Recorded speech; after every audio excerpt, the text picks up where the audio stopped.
The Benn tapes.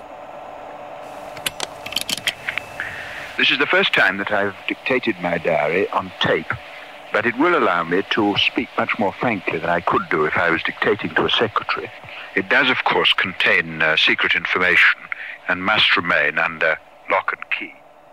With his own diary tapes and other unique recordings, former Cabinet Minister Tony Benn recalls the surprise resignation of Harold Wilson in March 1976. Much of political and ministerial work is, of course, very hard and humdrum. But there are moments when it becomes exciting, and the transfer of power is one of them. When a party is defeated in an election, when a prime minister or a minister dies or resigns, and therefore on the 16th of March 1976, when the cabinet gathered to hear of Harold Wilson's resignation, it was such a day.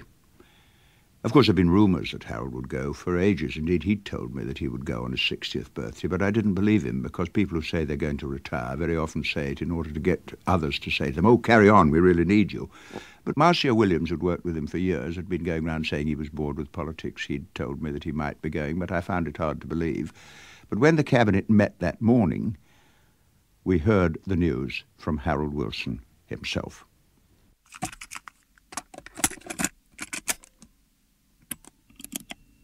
Tuesday, the 16th of March.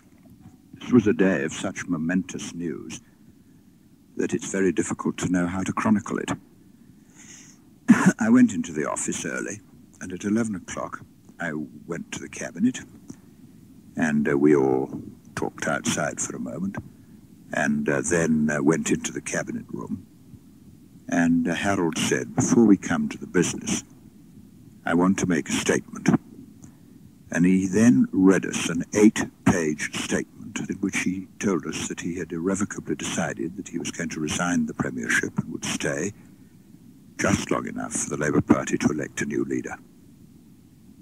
And people were stunned, and yet in a curious way, without emotion. Harold is not a man who arouses emotion in people.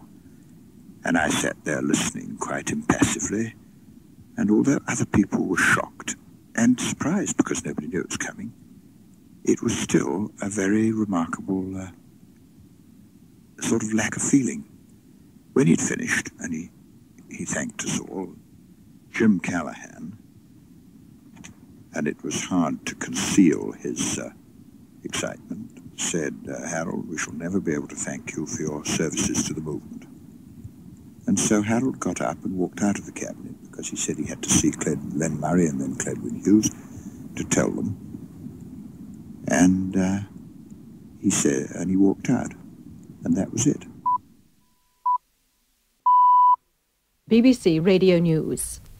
We've just heard from our staff at Westminster that the Prime Minister, Mr. Harold Wilson, has resigned. He will continue as a backbencher. Mr. Wilson celebrated his 60th birthday. And when he'd gone, Shirley said, "Don't you think we ought to formalise our thanks?" And Barbara said, "Yes, we should in some way." So Shirley and Barbara were sent out to write something. So we proceeded to the agenda, this time with Ted Short in the chair. And the tea was brought in. I got my blue and white mug, everybody else got their cups of tea and coffee. And I left Downing Street about 2 minutes to 1, and by this time there was a huge crowd of people and hundreds of cameras and television cameras. And I got into the car, went back to the office, and had the ministerial